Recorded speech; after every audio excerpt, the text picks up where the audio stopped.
Assalamualaikum warahmatullahi wabarakatuh. Salam sejahtera dan salam sehat untuk kita semua. Terima kasih telah menonton video ini. Perkenalkan, saya Iklilah Muzayanah Dini Fajriyah. Saya adalah dosen tetap di program studi kajian gender Sekolah Pascasarjana Pembangunan Berkelanjutan Universitas Indonesia dengan NUPTK 6433755 656231222. Video ini merupakan pernyataan diri saya sebagai dosen dalam unjuk kerja Tridharma Perguruan Tinggi atau PDD UKT-PT dalam bidang pengajaran sebagai syarat untuk mengikuti sertifikasi dosen. Dalam video ini akan disajikan micro teaching dari salah satu mata kuliah yang saya ampu di program studi kajian gender SPPB UI, yaitu mata kuliah metodologi feminis dan desain penelitian. Mata kuliah ini merupakan mata kuliah wajib dengan bobot 3 SKS dan menjadi prasyarat mahasiswa mengambil tugas akhir serta dibuka setiap semester dan dapat dipilih oleh mahasiswa yang sudah masuk di semester 2. Bidang mata kuliah ini sangat relevan dengan bidang keilmuan saya di bidang studi gender, terutama pada pengembangan kajian-kajian pada studi-studi sosial, gender dan antropologi, gender dan pendidikan, feminisme, serta kajian gender di bidang keagamaan. Sebagai gambaran umum perkuliahan, mata kuliah ini bertujuan untuk memfasilitasi mahasiswa dalam menelaah relasi gender dan situasi khusus yang dihadapi perempuan dan kelompok marginal dalam konteks personal, interpersonal, kelompok, komunitas, hingga di ranah makro dan kebijakan. Selain itu, mata kuliah ini juga menerapkan kekuatan pendekatan penelitian dengan perspektif perempuan dan gender secara kritis dalam penelitian dengan berbagai kemungkinan metode pengumpulan data yang tepat. Di akhir perkuliahan, mata kuliah ini akan membekali mahasiswa dengan kekuatan yang memastikan mahasiswa mampu menghasilkan usulan awal dari penelitian yang siap dilanjutkan untuk proposal penelitian tesis. Mata kuliah ini dilakukan dengan menggunakan pengantar bahasa Indonesia. Terdapat dua referensi wajib dan referensi penunjang.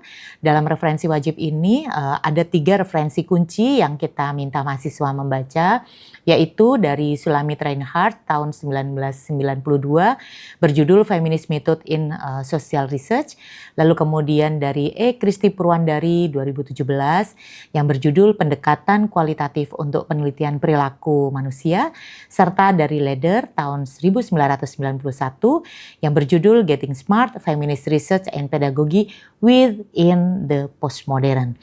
Referensi penunjang lainnya ada sejumlah artikel jurnal, hasil penelitian dan buku, terutama buku dasar berkaitan dengan penelitian seperti dari Strauss dan Corbin berjudul Basic of Qualitative Research Technique and Procedure for Developing Grounded Theory, lalu dari Lauren Neumann berjudul Social Research Method, Qualitative and Quantitative Approaches, dan Mills dan Habermas berjudul Qualitative Data Analysis. Mata kuliah ini memiliki CPMK. CPMK utamanya adalah mahasiswa mampu memproduksi usulan awal penelitian tesis dengan pendekatan metodologi feminis dan menjunjung tinggi etika penelitian, atau ini di level C6. Dari CPMK ini kita menurunkannya dalam 7 sub CPMK, yaitu sub CPMK yang pertama adalah mampu mengidentifikasi pendekatan konseptual dan teoritik dalam metodologi penelitian untuk kajian perempuan dan gender atau C4. Lalu kemudian mampu mengidentifikasi rumusan masalah penelitian dan pertanyaan penelitian di C4. Sub CPMK yang ketiga adalah mampu merangkum hasil review literatur terdahulu atau masuk di level C5. Kemudian CPMK yang keempat mampu merangkum ragam metode pengumpulan data penelitian kualitatif, ini C5. Selanjutnya sub CPMK kelima mampu merangkum pendekatan konseptual metodologis dalam analisis gender dan penelitian kebijakan dengan perspektif adil gender atau C5. Serta 2 sub CPMK terakhir adalah mampu menganalisis data kualitatif dengan perspektif feminis C6 dan mampu merumuskan desain penelitian yang memiliki etika penelitian dan dengan perspektif gender atau C6. Nah, CPMK ini mendukung capaian dari CPL Prodi, yaitu mampu merancang dan mengembangkan desain penelitian yang berorientasi pada perubahan kebijakan, desain program, dan kajian kebijakan berperspektif adil gender. Oke, nah saya akan menegaskan berkaitan dengan capaian ini sebagai capaian akhir di level C6 yang proses perkuliahannya dilakukan sebanyak 16 kali pertemuan, yaitu 13 kali pertemuan untuk mendiskusikan konsep-konsep dan teori-teori berkaitan dengan metodologi penelitian feminis, serta 3 kali pertemuan untuk mengevaluasi capaian perkuliahan. Dalam 13 kali pertemuan ini, pembahasan dibagi dalam 3 subbagian, yaitu bagian pertama berkaitan dengan paradigma penelitian kajian gender dan perempuan, filsafat feminis, komponen proposal penelitian, gap penelitian, dan pengembangan pertanyaan penelitian yang menggunakan perspektif perempuan dan gender. Bagian yang kedua itu adalah berkaitan dengan literatur review, celah penelitian, konsep dan teori, hipotesa kerja, serta kerangka konseptual penelitian. Dan yang ketiga adalah metodologi yang terdiri dari pendekatan, tipe, teknik, terutama teknik pengambilan data, sumber data, karakteristik subjek, instrumen penelitian, teknik analisis, dan isu etis. Nah, di perkuliahan ini ada 3 komponen yang digunakan untuk mengevaluasi perkuliahan, yaitu proposal penelitian, literatur review, dan instrumen wawancara. Sehingga dalam penilaiannya, perkuliahan ini diukur dari 4 komponen penilaian. Yang pertama adalah penilaian berkaitan dengan partisipasi mahasiswa sebanyak 15%. Lalu kemudian berkaitan dengan penugasan, kita akan merujuk pada tugas menyusun instrumen wawancara sebanyak 20%. Lalu kemudian nilai UTS kita ambil dari tugas menulis literatur review dalam bentuk artikel jurnal, ini 30%. Dan nilai UAS-nya adalah proposal penelitian dan desain penelitian perspektif gender yang dipresentasikan di pertemuan terakhir, yaitu 35%.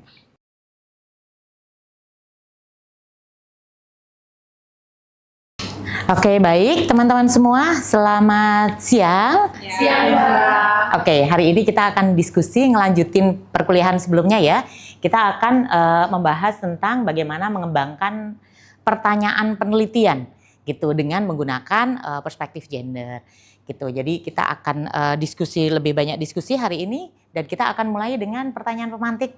Coba sebelumnya kita udah diskusi ya tentang bagaimana problem-problem yang kita lihat dari berbagai penelitian gitu, sehingga kemudian kita melihat bahwa ada banyak sekali celah-celah yang dari hasil-hasil studi itu menunjukkan situasi-situasi khusus pada kelompok perempuan, kelompok marginal itu tidak dilihat dalam penelitian-penelitian yang ada, atau persoalan, isu, dan kendala-kendala yang dialami oleh kelompok perempuan atau kelompok marginal itu menjadi titik buta dari studi-studi yang ada.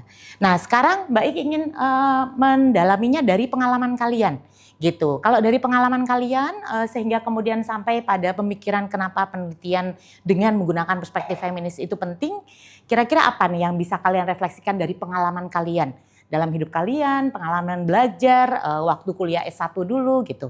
Siapa yang ingin mencoba merespon? Siapa? Oke, silakan, Aster. S1 saya fisika, Mbak. Oke, fisika. Jadi selama ini kajian-kajian kami kepada alam dan sesuatu yang sangat rigid. Okay. Nah, ketika minggu lalu kita membahas tentang bias dan juga celah-celah, melihat bahwa penting sekali perspektif feminis supaya bisa mendengar suara dan pengalaman dari perempuan itu sendiri. Oke, baik. Penting. Makanya menjadi penting karena kemudian di dunia ilmu alam ya, di fisika itu tidak begitu terlihat gitu. Oke, baik. Yang lainnya, Aster udah memulainya. Oke, silakan. Kalau dari aku berdasarkan refleksi kita belajar minggu lalu dan juga pengalaman dari aku S1 itu kan backgroundku perikanan ya Mbak. Oh, oke. Aku juga refleksi terhadap waktu itu aku ngambil skripsi di mana kami itu memang fokusnya yang kami anggap bahkan dari nelayan. Siapa sih nelayan itu? Itu aja saat aku jadi mahasiswa, oh nelayan itu ya laki-laki, padahal jelas di situ terlihat oleh aku yang waktu itu belum punya perspektif feminis tuh perempuan-perempuan yang melakukan pekerjaan juga bisa dibilang mereka yang menyiapkan ransumnya sebelum terjadinya ada kegiatan melaut, bahkan sampai proses hasil tangkapan ikan itu diolah itu juga perempuan ikut andil, bahkan sampai perempuan juga yang menjahit, ketika jaring itu putus, nanti yang perempuan juga mereka yang sebenarnya ikut membantu suami untuk membenarkan kembali gitu. Jadi sebenarnya kayaknya kok agak luput dari aku waktu itu sebagai mahasiswa tidak melihat perempuan itu sebagai nelayan, padahal mereka juga harusnya dianggap sebagai nelayan. Gitu. Oke, baik. Itu sih Mbak dari aku. Oke, baik. Makasih banyak. Ini ada 2 pengalaman nih ya yang direfleksikan dari studinya di sebelumnya pada waktu S1 dan bahkan teman-teman sendiri merasakan, oh iya ya, waktu dulu aku kok nggak ngelihat kelompok perempuan sebagai subjek kunci, misalnya begitu. Atau di topik-topik yang yang saya pelajari, kenapa selalu cenderungnya melihat pada kelompok laki-laki, misalnya begitu. Nah, ini pengalaman ini semakin memperjelas gitu ya apa yang sudah dilakukan atau dikaji oleh seorang antropolog bernama Henrietta Moore yang dia melakukan meta-analisa terhadap hasil-hasil penelitian antropologi gitu ya, penelitian-penelitian etnografi yang kemudian dia menyimpulkan ada resiko yang paling penting dipertimbangkan oleh seorang peneliti ketika dia melakukan penelitian dan tidak menggunakan perspektif perempuan atau perspektif feminis atau perspektif gender. Ada 5 isu di sini. Yang pertama adalah mengatakan bahwa risiko yang paling kuat dari studi-studi yang ada itu adalah studi tersebut kemudian memberikan gambaran yang androsentris. Ada yang masih ingat androsentris itu apa? Ada yang mau mencoba menjawab? Terpusat pada laki-laki. Terpusat pada laki-laki. Persis seperti pengalaman tadi. Gitu, bahwa ketika bicara tentang nelayan yang kepikir adalah laki-laki gitu. Bicara tentang politik yang dipikir adalah politik elektoral gitu ya. Pemilihan yang di situ ada kampanye, para pria ada di sana gitu ya, strategi-strategi politik dengan cara-cara laki-laki begitu. Itu androsentris. Berikutnya adalah overgeneralisasi. Moore juga mengingatkan soal hasil-hasil penelitian di dalam konteks penelitian yang tidak menggunakan perspektif feminis itu cenderung menghasilkan kesimpulan yang overgeneralisasi. Overgeneralisasi itu apa? Ada yang bisa menduga itu isinya apa? Apa nih? Coba Arni. Overgeneralisasi. Mungkin menyamaratakan semuanya bahwa semua sama aja. Oke, menyamakan situasi subjek secara sama, ngambil datanya pada kelompok laki-laki, tapi disimpulkannya seakan-akan gambaran laki-laki dan perempuan, gitu. Atau dalam konteks pengasuhan, ada yang masih ingat nggak diskusi yang berkaitan dengan bagaimana anak-anak gitu ya yang memiliki masalah dengan pendidikannya, itu studi-studinya nanyanya pada ayahnya, gimana Pak belajarnya di rumah gitu. Nanyanya ke ayahnya, padahal realitasnya seperti apa? Ibunya yang cenderung mengasuh karena konstruksi gender menempatkan perempuan sebagai pihak yang harus mendampingi dan melakukan kerja-kerja reproduksi.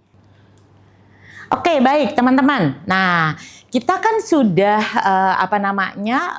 belajar tentang bagaimana melihat gap persoalan antara realitas dengan prinsip-prinsip yang ingin kita kembangkan.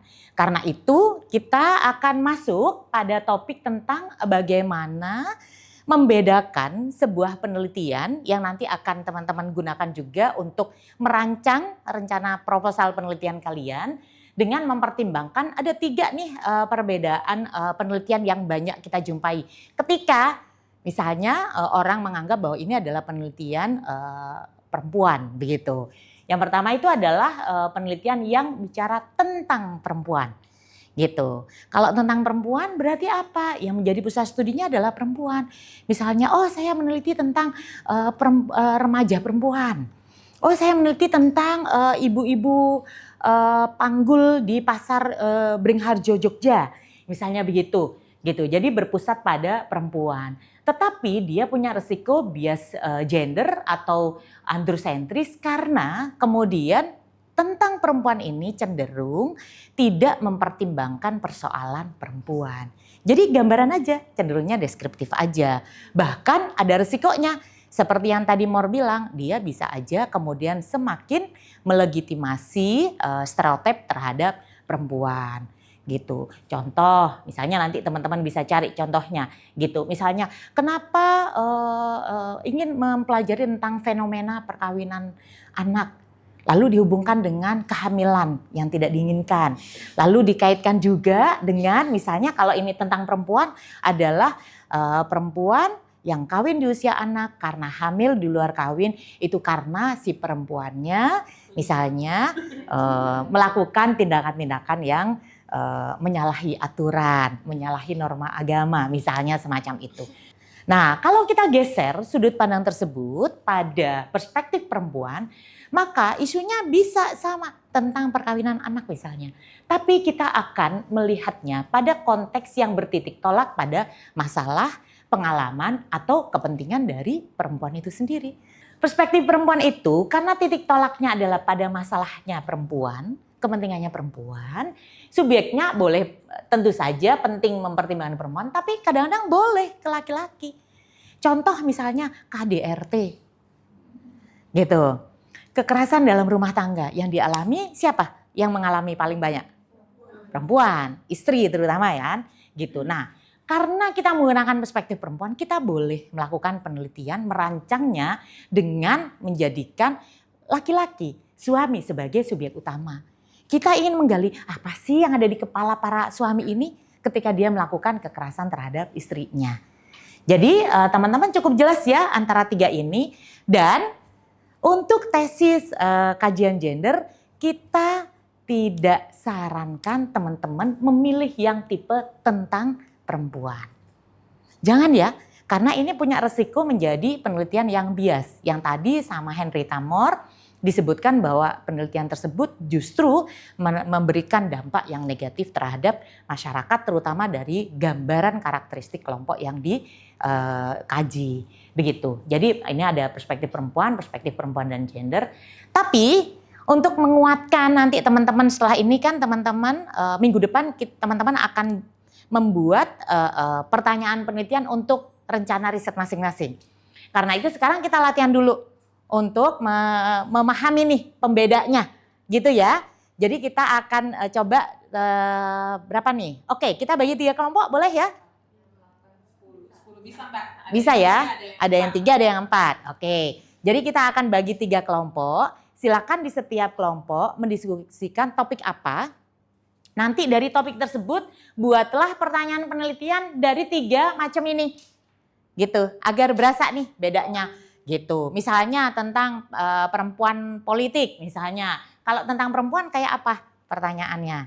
Gitu. Kalau perspektif kayak apa? Perspektif perempuan dan gender seperti apa? Oke, gitu ya. Berarti kita langsung berbaginya seperti apa? Usulan teman-teman. Kami di sini kelompok 2 aja sih Mbak. Kelompok 2. Oke, di sini kelompok 2 berempat. Berarti di sini kelompok 1 berarti bertiga ya? Ini bertiga. Oke. Oke, baik.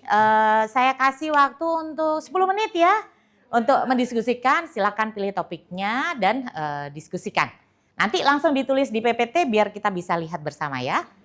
Oke, silakan berdiskusi.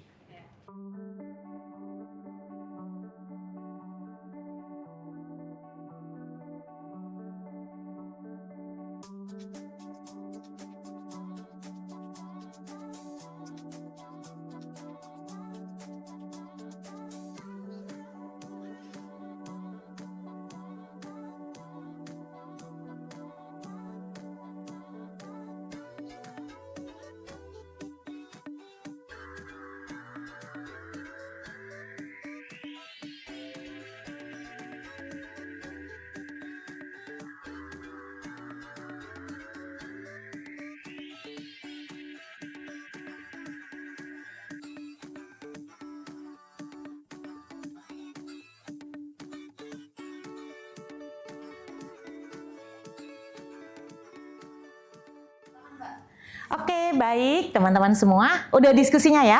Sudah. Oke, udah dicatat di PPT? Sudah, kan udah dikumpulin. Sekarang siapa mau presentasi dulu? Dari kelompok 3, 1, apa kelompok 2? Kelompok 2? Oke. Ya udah, yuk kelompok 2. Yuk, silakan. Oke, baik, kelompok 2 silakan. Tadi udah dikumpulin ya. Ayo, silakan maju. Iya. Pelan sini. Biar ada temennya aku ke depan.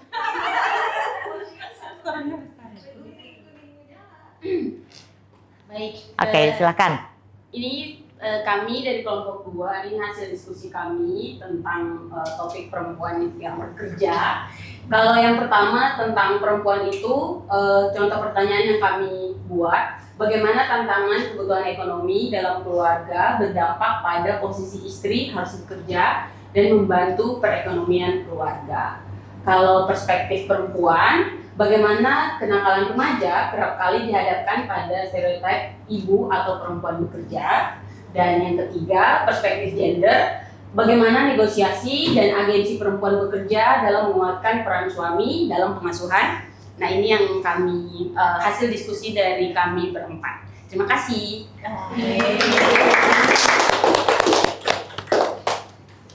Oke, baik. Terima kasih teman-teman semua ya. Tadi sudah mempresentasikan 3 isu gitu ya dari 3 kelompok. Tadi kelompok yang ketiga itu buruh migran, konsumerisme perempuan, dan isu perempuan bekerja. Kita akan coba ya review masing-masing dari setiap hasil kelompok itu. Kita mulai dari kelompok yang mana dulu? Kelompok 2. Karena tadi yang presentasi awal ya. Oke, baik. Kita coba ya, kita buka dari hasil diskusi kelompok 2. Oke, baik.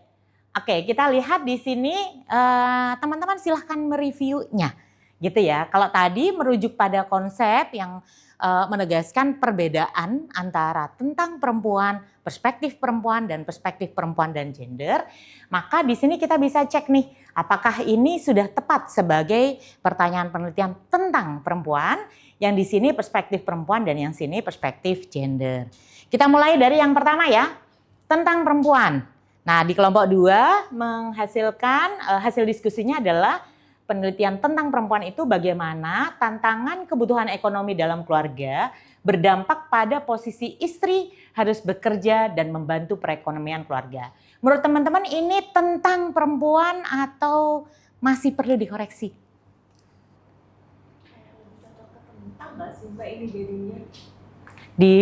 Dikaitkan dengan tentang ya, menurutmu? Oke, jadi ini seakan-akan tentang. Oke, yang lainnya? Tentang, dia masuknya ke tentang. Kita coba kita koreksi bareng.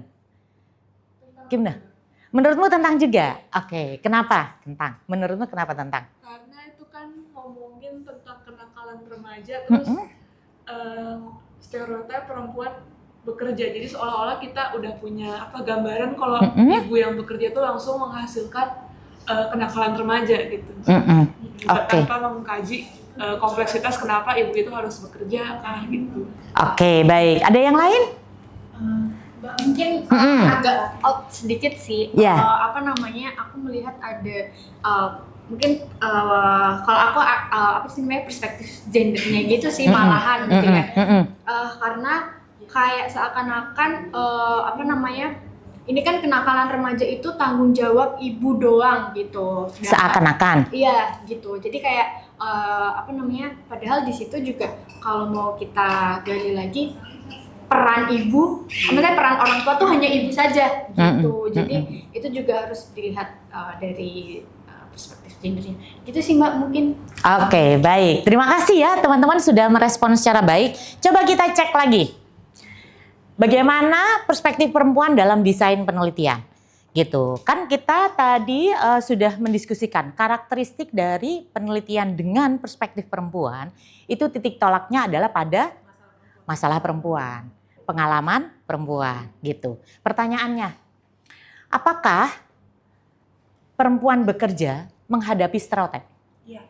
Iya. Apa saja stereotip yang dihadapi oleh perempuan yang bekerja? gitu. Termasuk salah satunya ketika ada kenakalan remaja, kan kerap kali memang dihubungkan dengan coba-coba tuh anaknya nakal, ibunya sih kerja. Ada nggak narasi yang anaknya nakal, bapaknya sih bekerja? Ada nggak begitu? Nggak ada. Atau sebaliknya, wah anaknya nakal gitu, bapaknya soalnya jarang pulang padahal ibunya ada terus. Ada nggak gitu? Nggak ada. Gitu. Itu artinya stereotip yang berkaitan dengan perempuan bekerja yang dihubungkan dengan kenakalan remaja itu banyak menjadi fenomena.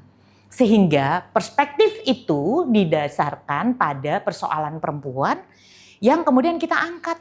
Sehingga hasil penelitian ini kira-kira akan mengoreksi stereotip tersebut. Gitu ya, memperbaiki, mengoreksi, termasuk tadi misalnya diingatkan dalam konteks ini harus ada nih nanti pembahasan tentang di mana ayah anak nakal atau kenakalan remaja gitu ya, itu tidak bisa hanya dilihat pada konteks ibunya yang bekerja, tapi juga di mana peran ayah, di mana peran lingkungan sosialnya, di mana peran pendidikan, bahkan di mana negara gitu. Jadi melihatnya sangat kompleks. Oke, gitu ya. Jadi dari situ kita bisa ngelihat ini masuknya pada pada kategori perspektif perempuan atau tentang perempuan? Perspektif perempuan. Jadi kira-kira begitu, gitu ya ngebedainnya. Kalau ini tarikannya masuknya ke perspektif perempuan. Sekarang terakhir, perspektif gender. Ini kelompok 2 menyusunnya begini. Bagaimana negosiasi dan agensi perempuan bekerja dalam menguatkan peran suami dalam pengasuhan. Oke, ini masuk perspektif gender atau perspektif perempuan? Gender. Kenapa perspektif gender? Oke, jadi di sini misalnya kata kunci yang kita bisa lihat adalah pada kata-kata negosiasi dan agensi yang menunjukkan ini ada interaksi negosiasi relasi kuasa gitu, sehingga dia menjadi berkekuatan perspektif gender. Oke, sampai di sini ada yang mau menanyakan atau mendiskusikan lagi? Adakah? Atau sudah cukup jelas?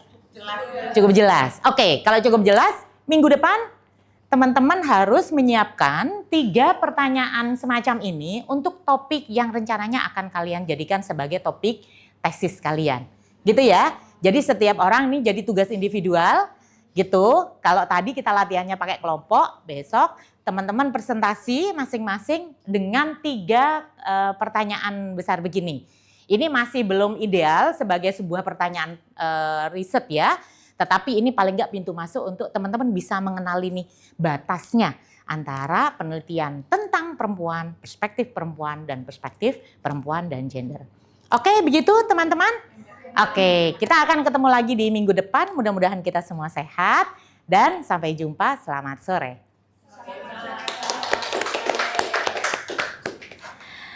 Demikianlah video perkuliahan yang menjadi cuplikan dari proses perkuliahan yang saya ampu, yang menjadi syarat sertifikasi dosen dalam portofolio pernyataan diri dosen untuk unjuk kerja Tridharma Perguruan Tinggi atau PDD UKT-PT.